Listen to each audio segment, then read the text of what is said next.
As a condition for peace, Putin is demanding that the Donetsk region be handed over to Russia. According to the Washington Post, this is the exact ultimatum the dictator voiced in a phone conversation with Donald Trump. But really, there's nothing new here. Similar demands were made in August 2025, and before that in June 2024. And every time, the Kremlin threatened to seize all of Ukraine. But since then, the Russian army hasn't managed to show any real progress or tangible successes. So why does the dictator keep repeating the same ultimatums? And does he really want to sign a peace agreement, as the US president hopes? Let's break it down now. So, on October 16th, Putin demanded the entire Donetsk region for himself as a condition for peace. But this time, according to the Washington Post citing high-ranking officials, he stated that he was ready to give up the temporarily occupied territories of the Zaporizhia and Kherson regions in exchange. This is a somewhat less sweeping demand than what he voiced at the summit in Anchorage. And some officials in the US president's administration saw this as progress, the Washington Post notes. But it's important to understand that for Putin, the Donetsk region is not just a piece of land.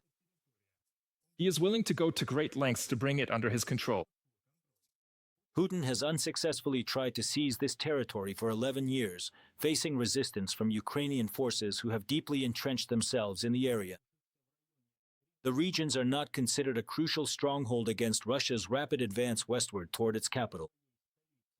Putin's focus on Donetsk shows that he is not backing down from his previous demands, which have led the conflict to a deadlock, despite Trump's optimism about reaching an agreement as reported by the Washington Post. As a result of their phone conversation, Donald Trump and Putin agreed to meet in Budapest for negotiations. But is the Russian dictator actually interested in making a deal, or is he just trying to buy time? This is the question posed by columnist Mark Galeotti in an article for the Sunday Times.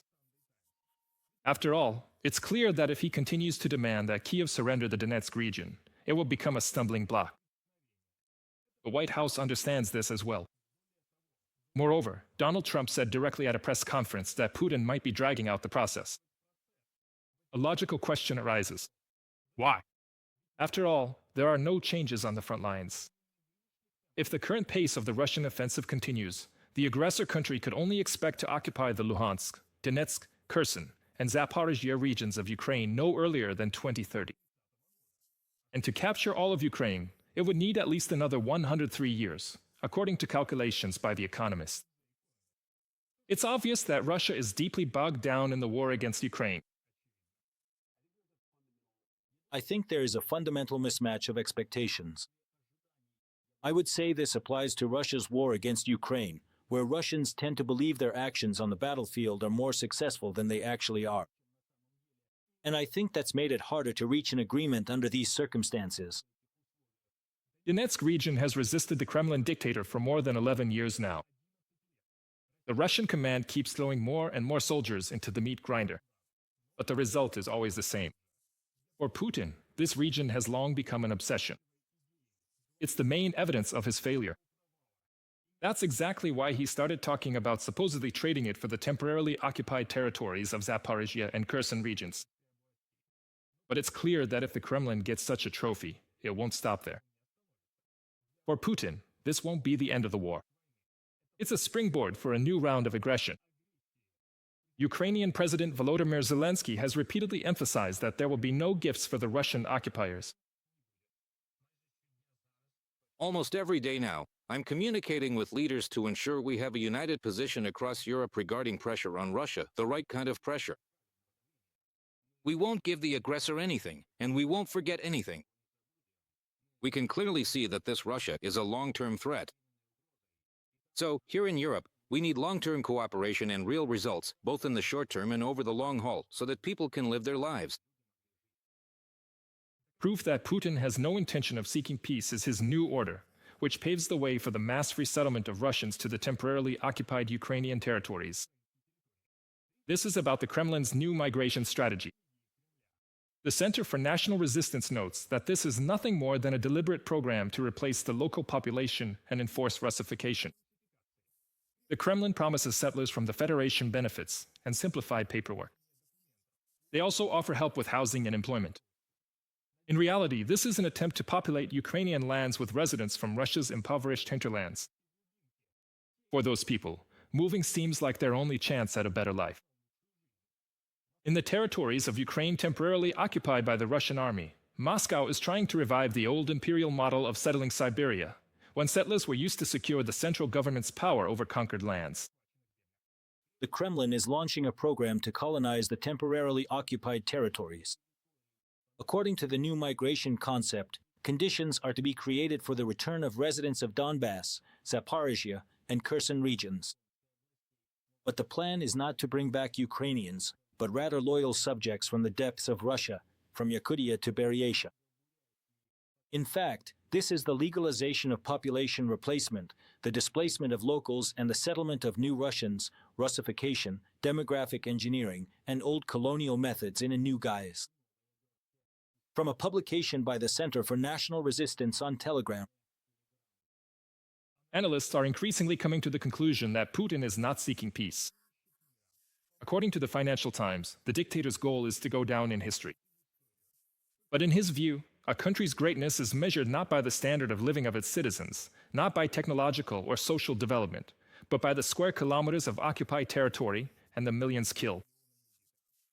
Frankly, that's logic straight out of the feudal era. But Putin has convinced himself, and is desperately trying to convince everyone else, that Russia supposedly has the advantage on the front lines and is not going to pay attention to the collapse of the Russian economy or the country slowly burning out from within, writes the Financial Times. The Russian dictator doesn't care anymore, as long as he makes it into the history books. For Putin, it's not about money, it's about his legacy. He wants to go down in history as the greatest Russian ruler since Peter the Great. He believed he could secure a victory for Trump, but decided not to do it. From the Financial Times publication. And that assumption might actually be true. It's no secret that the dictator is an enthusiast of alternative history and oral storytelling.